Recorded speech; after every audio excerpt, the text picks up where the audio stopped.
Real talk, having an illness that's terminal turn out to maybe not be terminal is not as exciting as people think it is. I have cystic fibrosis. I was told that I was going to live to be 37, and then I was going to probably. And now, because of a medication that came out in 2020, I'm being told that, hey, you're probably actually going to make it to your 60s, 70s. Isn't that so exciting? Ever since I was little, I've just assumed I would be 37. So all of my life choices have been based on the fact that I was going to 37. So everyone's so happy that I'm going to be around for longer, but I'm here going, what? I plan to be here until 37, and now I've suddenly got double that, and like, what is my plan? Like, plan A was the only plan. Get done, do what I wanted to, get out. Like, that was the plan. That was the only plan. And now I'm being told, hey, you have plan B, which is to live a long life. And sure, that's great, but I'm panicking. I'm really panicking. It's really easy to assume that someone would be happy to hear they've been given more time. But when you've had this idea of what your life is going to look like for 30 years, being told it's completely changed when you don't have a plan B is terrifying. Just be gentle to people around you. Hi, my name's Allie Phillips, and for those of you that are new here, let me tell you a little bit about myself. I'm 28 years old, and I was raised in Middle Tennessee and the surrounding areas of Nashville. I recently got married in March of 22, bought a house with my new husband in October of 22, and found out that we were expecting a baby in November of 22. I have a daughter already from a previous relationship. She is now 6. She was so excited to become a big sister, and my husband and I were very excited to welcome a new baby to the family.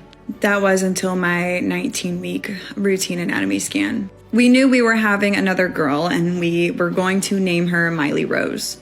At that routine anatomy scan, we found out that nearly every major organ in Miley's body did not form as expected and was not working, or just not working properly. We were told that she was not compatible with life, and the longer that I stayed pregnant, the higher risk I'd be putting my own health. I had a choice to make. I could stay pregnant and risk having a miscarriage, a stillbirth, or if she did survive birth, she'd be put into hospice care immediately after to pass, or I could terminate. After asking all the questions and weighing all of our options, we came to the conclusion that termination was going to be the best decision for my health and our family. But there was just one problem. You see, in August of 2022, our Supreme Court of the United States overturned Roe v. Wade, and Tennessee's trigger ban went into effect shortly after banning abortion with no exceptions. So if I wanted the health care that I desperately needed, I would have to travel out of state. And that's what I did. After calling multiple clinics in multiple different states, I finally found one that was going to work with what I needed in New York City. I flew to New York City with my husband a week and a half after our high-risk appointment, where we found out the worst news possible.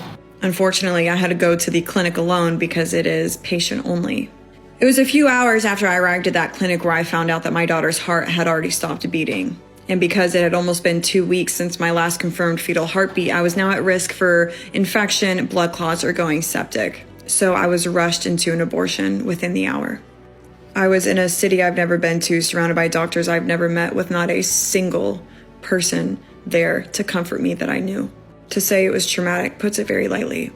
Since I've been back in Tennessee, I wanted to make a difference. I didn't want anybody else to suffer and experience what I went through. So I started to think of a bill that could possibly make things a little bit better here in Tennessee, and I was going to call it Miley's Law, and Miley's Law would essentially give choice back to the parents when diagnosed with a fetal anomaly. Well, being in a red supermajority GOP state, that was not going to go over very well. So what could I do next? Well, this amazing opportunity came to me from the Center for Reproductive Rights, and they asked me if I would be interested in suing my state of Tennessee. Yeah, I signed up for that lawsuit quicker than I bought Eras tour tickets. So now I'm a part of a multi-state lawsuit against abortion access, joining many, many other women who experienced a trauma that is indescribable. But that's not all I'm doing.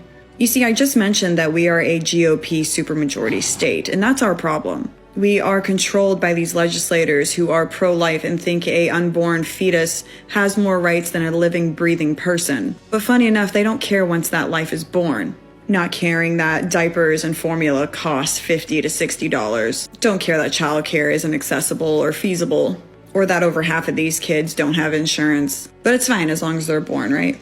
Anyways, we need more pro-choice politicians in our House. And how do we go about that? How do I change that? Well, I decided that I'm going to run for my House district. The current incumbent is a pro-life Republican man. It's his first year in office because he ran unopposed in a newly redrawn district. But Montgomery County, specifically my district, is very purple. So there is a very good chance that my opponent is a one-hit wonder. My election is not until November 5th of 2024, so I have an entire year to plan and strategize. I have an entire year to meet people and tell people my story. But I am only one person, so I could use your help. Share my story. Go to my website, ali4tn.com. Donate if you can. Money or time, either works. But if there's one thing you take out of this extremely long video, is that if I can do it, you can too. Run for something. If you're tired of what these politicians are doing in your state, run against them. Don't just vote. Run. I hope my story will inspire others to take that step and be brave and be courageous and do what is going to be best for themselves and their community. No more sitting back and watching and waiting for someone else to do it for you. We have the power to change this country for the better. We just need people willing to step up and do it.